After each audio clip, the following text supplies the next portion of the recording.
तो देखिए नारकोटिक्स और नॉन नारकोटिक्स हमें पढ़ना है। नाम ही बता रहे हैं, देखो नारकोटिक्स वो चीज़ है, नशा जो होता है। तो देखो नारकोटिक्स और नॉन नारकोटिक्स ऐसे समझते हैं। देखो नॉन नारकोटिक्स वो हैं जो आपको मेडिकल स्टोर में मिल जाएंगे, ड्रग स्टोर में मिल जाएंगे आराम से। पेन तो दोनों ही रिमूव करेंगे, नारकोटिक्स भी और नॉन नारकोटिक्स भी। पर नारकोटिक्स आपको बिना कंसल्टेशन के इंडिया में मिल जाएंगे। कहाँ? मेडिकल स्टोर में। मतलब नॉन नारकोटिक्स जो हैं, सॉरी नॉन नारकोटिक्स जो हैं वो आपको मेडिकल स्टोर में बिना कंसल्टेशन के डॉक्टर के मिल जाएंगे। ठीक है। नॉन नारकोटिक्स का काम क्या होता है? तो नॉन नारकोटिक्स पेन को रिलीव करता है, और भी बहुत से काम होते हैं, पर बेसिकली मेन काम तो पेन को रिलीव करना है, दर्द से निजात या छुटकारा दिलाना है दर्द से। मेन बात है क्या है, देखो नॉन नारकोटिक्स हम मेडिकल स्टोर या ड्रग स्टोर से ले सकते हैं। मतलब इन्हें आसानी से ख़रीदा जा सकता है, ईजिली एक्सेसिबल है, आसानी से मिल सकता है। फ्री सेल बैन नहीं है, हम आसानी से ख़रीद सकते हैं। हमें कुछ ये भी नहीं शो करना होता है कि हम कितने बड़े हैं कितने छोटे हैं। इंडिया की बात कर रहा हूँ, है ना। ले सकते हैं, 5 साल का बच्चा भी ये दवाई ले सकता है, 50 साल का भी ले सकता है। हैबिट नहीं बनती इसकी। ऐसा नहीं कि आपने एक बार दवाई ले ली, आपकी बीमारी छूट गई, बीमारी ठीक हो गई, जो भी आपका पेन होता है वो ठीक हो रहा, अब आपका मन दोबारा करेगा इसको लेने का। ऐसा नहीं होता। एस्पिरिन जैसे डिस्पिरिन है, जब दर्द होता है तभी तो लेते हैं, शौक थोड़ी है। पर बहुत चीज़ों का शौक हो जाता है, आपको पता है, नशा आदि चीज़ों का शौक हो जाता है, वो नारकोटिक्स के अंदर आएगी। तो बेसिकली अभी हम अपना दायरा नॉन नारकोटिक्स में रखते हैं। तो नॉन नारकोटिक्स वो है जिनकी हैबिट नहीं बनती, जिनसे हम अपनी सुध बुध में रहते हैं, सुध बुध नहीं होते, स्लीप नहीं आती। मतलब क्या स्लीप नहीं आती, इसका मतलब ये नहीं है कि नींदें उड़ जाएंगी। मतलब ये है बात कि इन्हें खाने के बाद ऐसा नहीं होता कि हमें नींद आ रही है। हम अपने काम कर सकते हैं, डेली लाइफ का काम कर सकते हैं।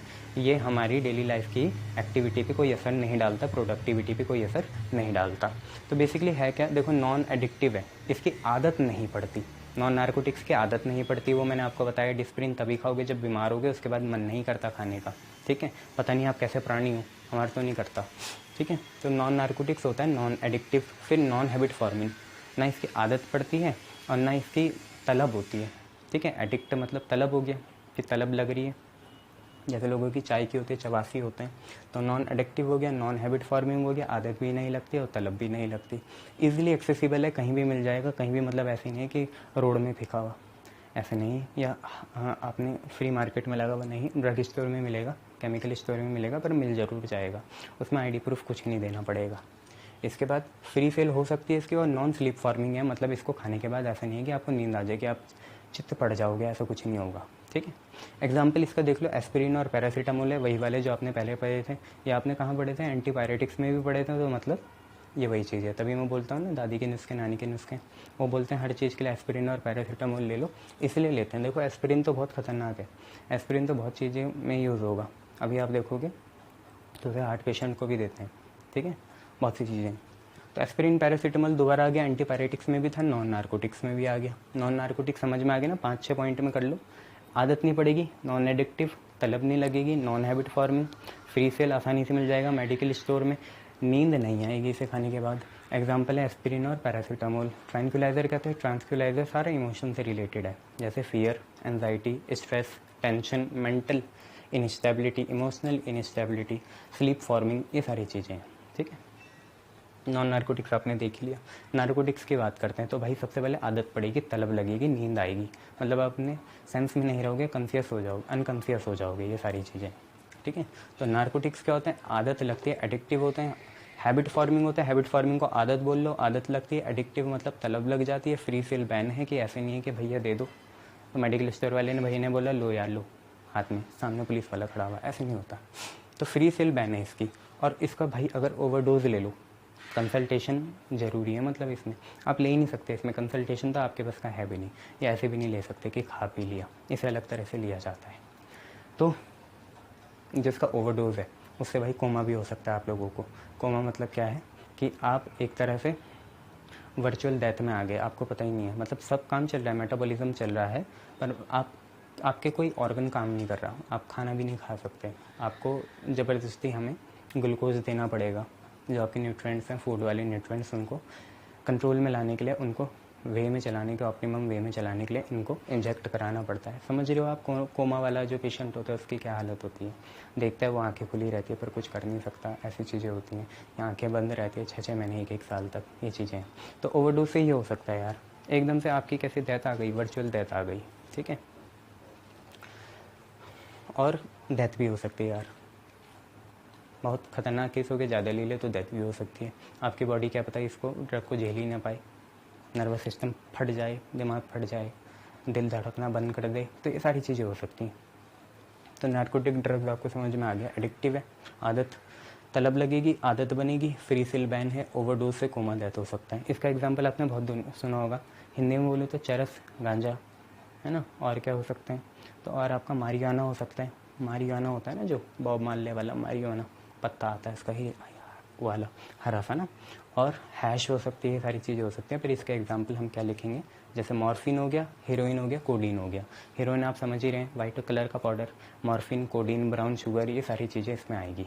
ठीक है, अब होता क्या है, देखो ये यूज़ कब करते हैं, जैसे डिलीवरी हुई है आपकी, ठीक है, किसी वुमन की डिलीवरी हुई प्रेगनेंसी के बाद, ठीक है, और जैसे आपकी बड़ी खतरनाक सर्जरी हुई, तो आप वो दर्द बियर नहीं कर पाओगे, बहुत खतरनाक दर्द होगा उसमें।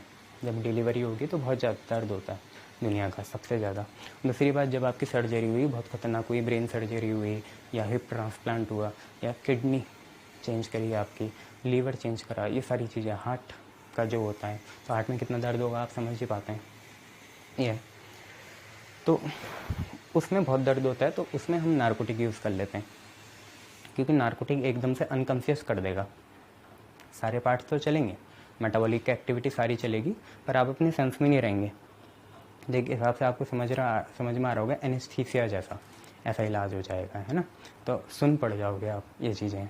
तो उसमें यूज़ करते हैं यार, सर्जरी डिलीवरी में इसको यूज़ करते हैं, क्योंकि वो एक्यूट पेन होता है, बहुत ख़तरनाक जो पेन होता है, दर्द होता है, जिसको हम बियर नहीं कर पाएंगे, उसको ये सहन करने में या सुन करने में मदद करता है।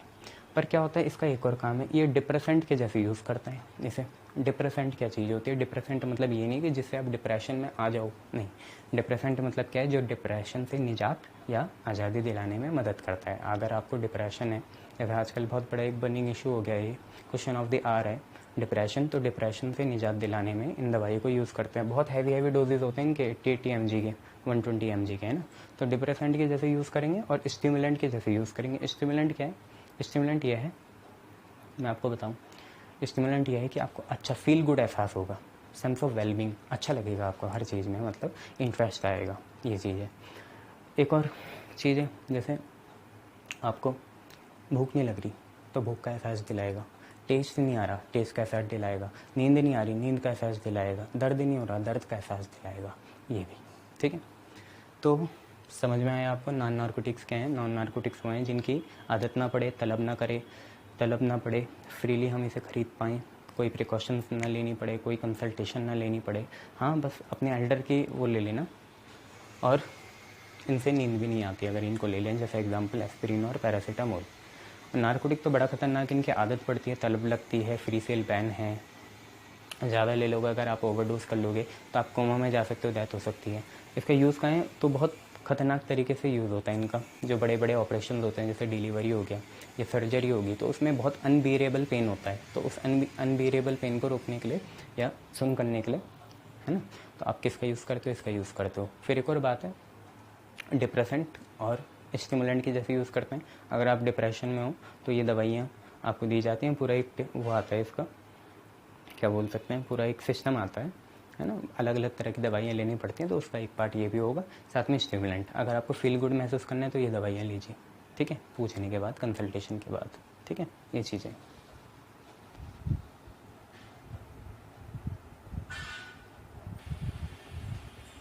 चलिए अब ये देखिए, हम बात करेंगे कुछ एस्पिरिन से रिलेटेड जो इम्पोर्टेंट है। जैसे मैंने आपको बताया था, दादी जी के नुस्खे एस्पिरिन हर चीज़ में यूज़ हो जाता है, या डिस्प्रिन, क्रोसिन में। क्यों होता है ये इस काबिल है। कैसे, जैसे एस्पिरिन क्या है, हमारे बॉडी में एक ग्लैंडिस हार्मोन होता है, जो आपके ग्लैंड होते हैं वहाँ पे एक हार्मोन पाया जाता है एक ग्लैंड में, जिसका नाम है प्रोस्टेग्लैंडिस। प्रोस्टेग्लैंडिस, PROSTA, प्रोस्टेग्लैंडिस, GLANDIS। तो प्रोस्टेग्लैंडिस जो होता है, इसका काम क्या होता है, इसका काम होता है आपके कट हो जाए, वाउंड हो जाए, एगोनी हो जाए, दर्द हो जाए, या आपकी चोट लग जाए, तो जो दर्द का एहसास कराएगा, जो पेन का सेंस दिलाएगा, जो पेन का इमोशन जगाएगा, उसे हम बोलते हैं प्रोस्टेग्लैंडिस। प्रोस्टेग्लैंडिस। तो जो प्रोस्टेग्लैंडिस होता है, इसका काम क्या होता है, दर्द का एहसास दिलाना। हम इतने मॉडर्न हो चुके हैं, हम दर्द का एहसास चाहते नहीं कि हमें हो, तो हम किसी दवाई का यूज़ करेंगे, वो है एस्पिरिन। एस्पिरिन काम कैसे करता है? देखो हमें पता है एनाल्जेसिक्स है एस्पिरिन, वो भी नॉन नार्कोटिक्स वाला, तो ये पेन को रिलीफ करेगा। करता कैसे है? जो पेन को पैदा करने का जो इमोशन है, उसका जो जड़ है वो है प्रोस्टेग्लैंडिस, उसी के एक्शन को ये इनिबिट कर देता है, रोक देता है, ये चीज़ है। तो एस्पिरिन का पहला काम क्या है? एस्पिरिन इनिबिट रोकता है सिंथेसिस ऑफ प्रोस्टेग्लैंडिस, जो प्रोस्टेग्लैंडिस हार्मोन है उसके प्रोडक्शन को ये रोक देता है। प्रोस्टेग्लैंडिस क्या करता है? हमें कट जाता है तो इन्फ्लेमेशन, जलन का, दर्द का एहसास दिलाता है, बर्निंग जो सेंसेशन होता है उसका एहसास दिलाता है प्रोस्टेग्लैंडिस। तो उसी को रोकने के लिए एस्पिरिन का यूज़ करते हैं। तो aspirin inhibit synthesis of prostaglandins which stimulate, जो पैदा करता है inflammation in tissue and cause pain और बर्निंग, जो बर्निंग सेंसेशन आती है उसको रोकता है। तो आपको पता चल गया एस्पिरिन काम कैसे करता है। इसका मेन काम क्या है कि जैसे ही कट होगा, वॉन्ड होगा, तो बर्निंग सेंसेशन होगी, है ना, या आपका क्या हो सकता है? इन्फ्लेमेशन का एहसास हो सकता है, जलन का एहसास हो सकता है। ये पैदा कौन करता है? प्रोस्टेग्लैंडिस। तो उसी के प्रोडक्शन को ये रोकता है, इनहिबिट करता है, ठीक है, ये बातें हैं। देखो एस्पिरिन का दूसरा काम क्या है? एस्पिरिन स्केलेटल जो पेन होता है आर्थराइटिस में, आर्थराइटिस एक बीमारी होती है, उसमें बदन में बहुत दर्द होता है, बहुत ही ज़्यादा अनबेरेबल पेन होता है, उसे रोकता है। स्केलेटन पेन पूरे ढांचे में, जो हमारा मनुष्य ढांचा है ना, ह्यूमन स्केलेटन है, उसमें जो पेन होता है अनबेरेबल, उसको ये रोकता है एस्पिरिन। एक और काम क्या है? देखो एस्पिरिन एंटीपायरेटिक्स के भी जैसे यूज़ होता है, आपको पता है। तो एस्पिरिन का एक तो क्या हो गया? बुखार को रोकता है, इन केस ऑफ 5 फीवर तो ऑप्टिमम टेम्परेचर में लाता है। दूसरा काम क्या है? ये दूसरा काम है एस्पिरिन क्या करता है? पेन रिलीवर का काम करता है। पहले तो एंटीपायरेटिक्स हो गया, दूसरा हो गया पेन रिलीवर।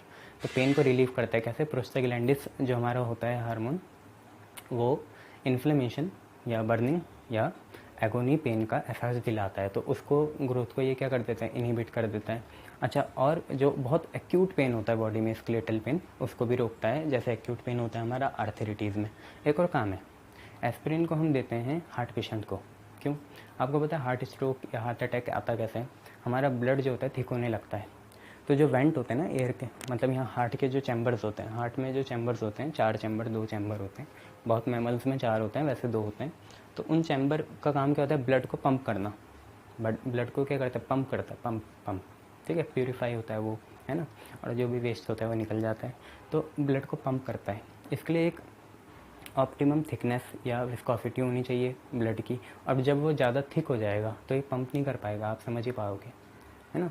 जैसे पिचकारी होती है, तो पिचकारी में हम पानी तो आराम से पुश कर देते हैं बाहर की तरफ, पर अगर मैं उसमें हनी रख दूँ, पूरा हनी से भर दूँ, तो अब पुश करने में बहुत टाइम लगेगा।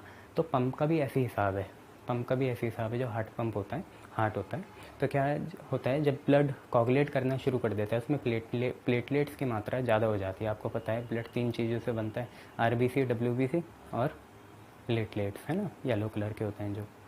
तो जब प्लेटलेट्स का कंसंट्रेशन ज़्यादा हो जाता है ब्लड में, तो वो गाढ़ा होने लगता है, और फिर हार्ट को पंप करने में उसे बड़ी मुश्किल होती है, जो मैंने अभी आपको बताया पिचकारी वाला केस। तो होता क्या है? फिर स्ट्रोक पड़ता है, हार्ट अटैक पड़ता है। तो एस्पिरिन का काम क्या होता है? जिनकी हमें पता है कि वो हार्ट पेशेंट है, जिन लोगों का हमें पता है हार्ट पेशेंट है, अगर उनका उपचार करना है तो सबसे पहले हम उन्हें एस्पिरिन ही देते हैं, क्योंकि एस्पिरिन का काम क्या होता है? ब्लड को थिन करता है, ब्लड को क्या करता है? पतला करता है। एस्पिरिन का काम क्या होता है? ब्लड को पतला करता है, अब ब्रेन ठीक से काम कर सकता है। तो एक तो ब्लड को थिन करता है, साथ में जो ब्लड का कोगुलेशन हो जाता है, ब्लड का कत्था जमा हो जाता है, जो कत्था होता है वो जमा हो जाता है गाढ़ा सा, तो जो ब्लड का कोगुलेशन होता है उसे ये जमा नहीं होने देता, तो थिन भी होगा और एंटी ब्लड कोगुलेट होगा, ब्लड को ये कोगुलेट भी होने नहीं देता। इसकी वजह से आपका जो हार्ट है वो ठीक से पंप कर सकता है। तो एस्पिरिन के देखो आपने कितने सारे आपने एग्जाम्पल देख लिए। सबसे पहले तो ये क्या है? एंटीपायरेटिक्स है, हाँ, फीवर के केस में ये रोकता है, फीवर को मतलब हाई टेम्परेचर को कम करता है। दूसरा आपने क्या देखा? दूसरा आपने ये देखा कि एस्पिरिन क्या करता है? पेन रिलीवर होता है। कैसे? जो प्रोस्टेग्लैंडिस होता है एक हार्मोन, वो इंड्यूस करता है क्या चीज़?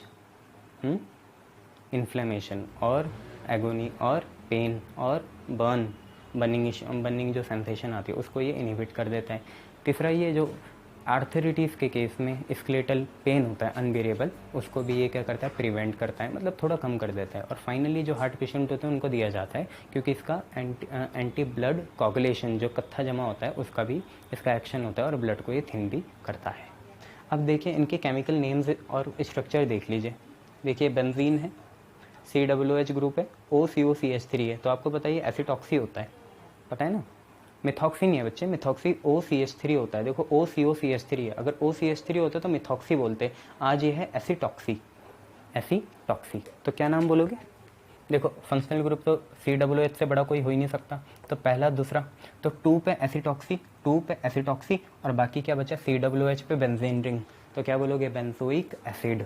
तो क्या हो जाएगा, 2 एसिटॉक्सी बेंजोइक एसिड। ये किसका है, एस्पिरिन का केमिकल नेम है, क्या है, 2 एसिटॉक्सी बेंजोइक एसिड। क्लियर है, 2 एसिटॉक्सी बेंजोइक एसिड। अब पैरासीटामोल का देखो, तो पैरासीटामोल में क्या है, बेंजीन रिंग है, नीचे OH है, फिनॉल ग्रुप है, और ये बड़ा ग्रुप है, देखो NH वाला NHCOCH3, CONH है ना, CONH अमाइड ग्रुप होता है ये, ठीक है। कौन सा अमाइड है ये, एक कार्बन ये, तो ऐसी है, एसिटामाइड होगा ये, COCH3, हाँ एसिटामाइड है ये, और यहाँ पे OH है और ये है। तो मेन तो यही है, यहीं से देखेंगे, तो अगर यहाँ से देखेंगे तो एक यहाँ से देंगे, 2 यहाँ देंगे, तो ये है। तो आप क्या बोलोगे, 4 पे क्या है, हाइड्रोक्सी, 4 पे हाइड्रोक्सी, फिर ये भी आपका सब्स्टिट्यूएंट है तो ये फिनाइल होगा, तो 4 पे हाइड्रोक्सी फिनाइल, और अमाइड है, और 2 कार्बन, 2 कार्बन है तो 2 कार्बन के लिए इथ लगेगा, तो ये बनेगा इथेनामाइड। तो क्या बोलोगे, 4 हाइड्रोक्सी फिनाइल, क्योंकि ये भी सब्स्टिट्यूएंट है पूरा। मेन चेन तो ये है, जिस पे फंक्शनल ग्रुप है वही मेन चेन है, जैसे C और C वाली ये मेन चेन है। तो आप बोलोगे 4 पे हाइड्रोक्सी, और फिर 1 बोलना है तो 1 बोल लो, पर मैं तो बोलता ही नहीं, वैसे तो N इथेनामाइड बोलना चाहिए क्योंकि N से बॉन्डिंग है। तो 4 हाइड्रोक्सी फिनाइल N इथेनामाइड, ऐसा बोलना चाहो तो बोल लो, नहीं तो ऐसे भी चलता है ना, 4 पे हाइड्रोक्सी फिनाइल N इथेनामाइड, क्योंकि N से बॉन्डिंग है, कार्बन से होती तो 1 2 लगाते, आज N से थी, N इथेनामाइड बोल लो, नहीं तो इसे एसिटामाइड भी कह सकते हैं, दोनों कह सकते हैं, ऐसी कोई दिक्कत वाली बात नहीं है, ठीक है, ये चीज़ है। Very good.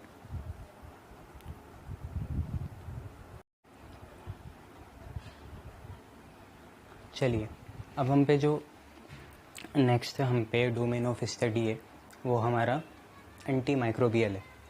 देखो नाम ही बता रहे हैं माइक्रोबियल, आपको पता है कुछ हमारे लिए अच्छे हैं, कुछ हमारे लिए बुरे हैं। जैसे आपको पता है दही में जो होते हैं बैक्टीरियाज वो हमारे लिए अच्छे होते हैं, दूध में जो हैं अच्छे हैं, ठीक है, शहद में जो होते हैं अच्छे होते हैं, और कुछ हमारे लिए हानिकारक भी होते हैं। जैसे आज आप एक ऐसे ही पैथोजन या माइक्रोब से सामना कर रहे हो जिसका नाम कोरोना वायरस है, ऐसे बहुत से होते हैं, HIV आपको बताइए। तो ऐसे एंटी माइक्रोबियल जितने भी माइक्रोब्स होते हैं जो हमारे लिए हानिकारक हैं, जैसे पैथोजन हो गई, ठीक है, और बैक्टीरिया, वायरस, फंगाई, ये सारी चीज़ें, ठीक है, उनका खात्मा या उनकी ग्रोथ को प्रिवेंट करने के लिए जो हम वैक्सीन ड्रग यूज़ करते हैं वो एंटी माइक्रोबियल में आते हैं।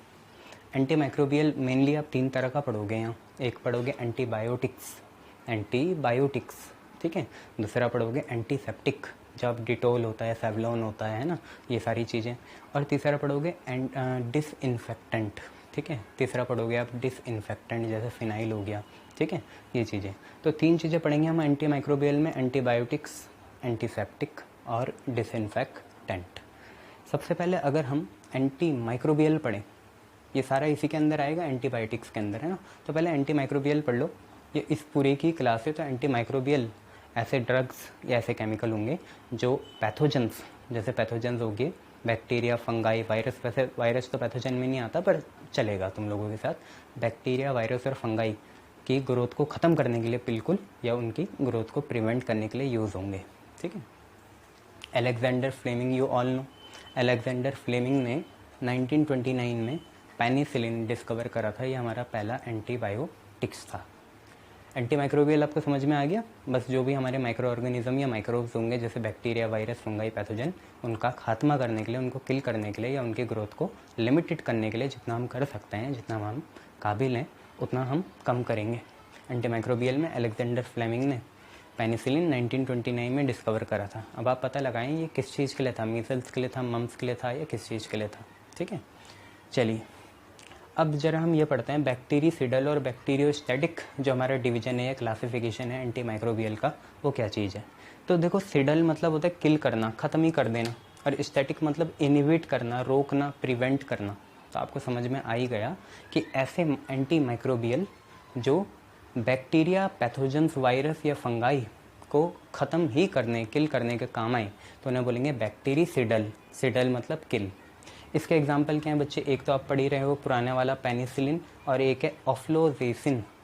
पेनिसिलिन और ऑफ्लोजेसिन अलेक्जेंडर फ्लेमिंग ने अच्छा करा, डिस्कवर करा, पर तब से देखो इतने सारे हम पे थ्रेट आ गए हैं, पैथोजन वाले थ्रेट। अब तो बहुत ही अति हो गई है, ठीक है। तो पेनिसिलिन और ऑफ्लोजेक्सिन, यहाँ पे आप अगर एक भी याद करो तो बहुत है यहाँ के लिए ना। केमिकल्स जो दवाइयाँ हैं उसमें 2 याद कर लेना, यहाँ पे 1 याद कर लेना। और देखो बैक्टीरियोस्टैटिक, स्टैटिक मतलब रोकना, थामना, थम जा, इनिबिट करना, ठीक है। तो ऐसे एंटी माइक्रोबियल जो बस ग्रोथ को, पैथोजेंस की जो ग्रोथ है उसे बस रोकने के काम आए, ख़त्म करने के काम ना आए। मतलब जो नुकसान हो गया सो हो गया, अब आगे नहीं होने देना, अब रोक देना है, ठीक है। इसका एग्जाम्पल है क्लोरामफेनिकॉल और टेट्रासाइलिन। क्लोरामफेनिकॉल और टेट्रासाइलिन, वहाँ पे क्या था बैक्टीरियसिडल में? पेनिसिलिन और ऑफ्लोजैक्सिन। यहाँ पे क्या है? क्लोरामफेनिकॉल और टेट्रासाइलिन। ये आपको याद ही करने पड़ेंगे। चलिए आ जाते हैं एंटीबायोटिक्स में। तो एंटीबायोटिक्स ऐसे सब्सटेंस है, पहली बात तो एंटीबायोटिक्स क्या होते हैं? हमें माइक्रो ऑर्गेनिज्म से ही मिलते हैं। ये एक तरह की क्या होती हैं? माइक्रो ऑर्गेनिज्म का ही एक पार्ट होता है, उसी का ही एक ऑर्गन होता है जिसको हम एक्सटर्नली बॉडी में इंजेक्ट करते हैं। ये अच्छे तरह के हम पे पैथोजेंस होते हैं। ये आपको पता है हम स्ट्रेन भी रिमूव करते हैं, जैसे कोरोना वायरस का सबसे पहले हमें स्ट्रेन रिमूव करना है। 2 तरह से हम कोरोना वायरस की वैक्सीन बना सकते हैं। एक तो प्लेटलेट्स वाले जो रिकवर हो गए, उनकी प्लेटलेट्स से रिकवर कर लो, वो एंटीबॉडीज़ बनाते हैं। और दूसरा क्या है, जो उसका कोरोना वायरस जो हम पे है तो उसका स्ट्रेन ही हम आइसोलेट करें और उससे हम क्या करें? एंटीबायोटिक बनाएं, ठीक है। उसको मॉडिफाई करें, उसका मतलब ग्रोथ इतनी, उसको इतना ही एक्टिव या उसकी ग्रोथ इतनी ही रहने दे जो हमारे लिए हानिकारक ना हो, जो उसे अटैक करे, है ना, जो अंदर हैं खतरनाक वाले। तो एंटीबायोटिक आपको समझ में आ गया, ऐसे सब्सटेंस हैं जो हमें माइक्रो ऑर्गेनिज्म से ही मिलेंगे, पर वो माइक्रो ऑर्गेनिज्म अच्छे वाले माइक्रो ऑर्गेनिज्म है। और उन माइक्रो ऑर्गेनिज्म को हम ऐसा तैयार, ऐसा मॉडिफाई कर रहे हैं कि वो अंदर जो हमारी बॉडी के खतरनाक माइक्रो ऑर्गेनिज्म है उनके साथ लड़ें, दोनों मिटें, दोनों मरें और हमारी बॉडी बच जाए।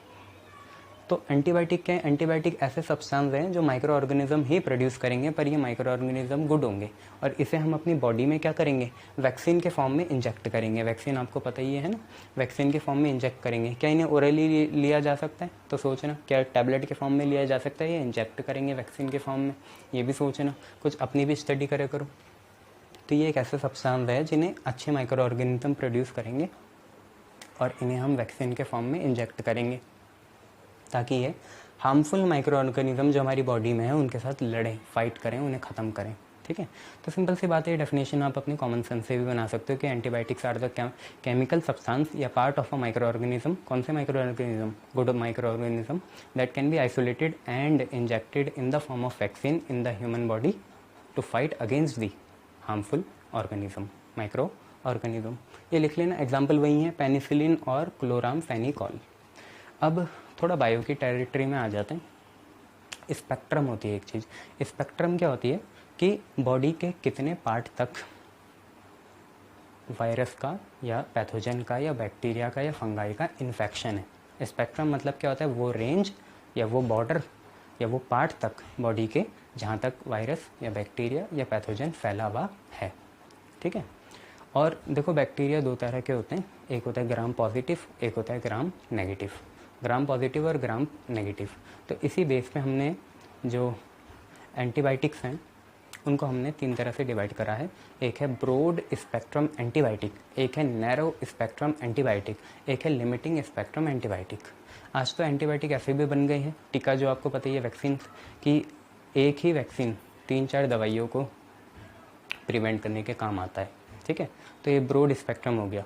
एक वैक्सीन एक ही दवाई को काम करने का काम आएगी, एक ही दवाई को मतलब एक ही बीमारी को प्रिवेंट करने का काम आएगी, उसे नैरो बोलेंगे। और एक लिमिटिंग स्पेक्ट्रम होता है, वो बहुत ही पर्टिकुलर होता है, बहुत ही स्पेसिफिक होता है। तो देखो ब्रॉड स्पेक्ट्रम एंटीबायोटिक और नैरो स्पेक्ट्रम एंटीबायोटिक क्या है? देखो ब्रॉड मतलब बहुत बढ़िया होगा, तो ब्रॉड स्पेक्ट्रम ये होगा कि जो दोनों तरह के बैक्टीरिया पे इफेक्टिव हो, वो ग्राम पॉजिटिव पे भी काम कर जाए और ग्राम नेगेटिव पे भी काम कर जाए। ये होता है हमारा broad spectrum antibiotic which are effective असर डालें, असर हो इफेक्टिव अगेंस्ट बोथ, दोनों की तरफ, ग्राम पॉजिटिव और ग्राम नेगेटिव दोनों की तरफ ये क्या करें? असर डालें। एक तो ये है।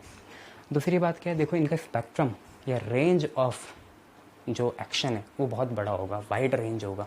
तो इनका स्पेक्ट्रम जो है वो वाइड रेंज ऑफ बैक्टीरिया के साथ ये इफेक्टिव होगा, मतलब टाइप्स ऑफ बहुत क्लासिफाइड बैक्टीरियाज के साथ ये काम कर जाएगा, उन्हें ख़त्म कर पाएगा। स्पेसिफिक नहीं है, 3-4 तरह के 10-12 तरह के रेंज ऑफ बैक्टीरिया को ये ख़त्म कर सकता है और बहुत लंबी रेंज तक कर सकता है, बहुत ज़्यादा रेंज तक इफेक्टिव हो सकता है। ऐसे नहीं पूरी ह्यूमन बॉडी तक इफेक्टिव हो, नहीं, कुछ पार्ट का बहुत बड़ा एरिया तक ये इफेक्टिव हो जाएगा। ठीक है, यहाँ पे हम बहुत छोटे छोटे एरिया से डील करते हैं, है ना। तो ब्रॉड स्पेक्ट्रम एंटीबायोटिक आपको समझ में आया, बड़ा सा है भाई, तो ग्राम पॉजिटिव पे भी इफेक्टिव होगा और ग्राम नेगेटिव पे भी इफेक्टिव होगा। दूसरा, इसका जो स्पेक्ट्रम होगा वो वाइड रेंज ऑफ बैक्टीरिया के साथ इफेक्टिव होगा, इसका रेंज बहुत बड़ा होगा। अब नैरो स्पेक्ट्रम एंटीबायोटिक आपको पता ही है, वो या तो उसे ऐसा बनाया जाएगा कि वो सिर्फ ग्राम पॉजिटिव वालों को प्रिवेंट करे, उनको ख़त्म करे, और ग्राम नेगेटिव वालों को छुए ही ना। मतलब अगर आपकी बॉडी में दोनों तरह का इन्फेक्शन है, ग्राम पॉजिटिव भी है, ग्राम नेगेटिव बैक्टीरिया का भी आपका इंस्पेक्शन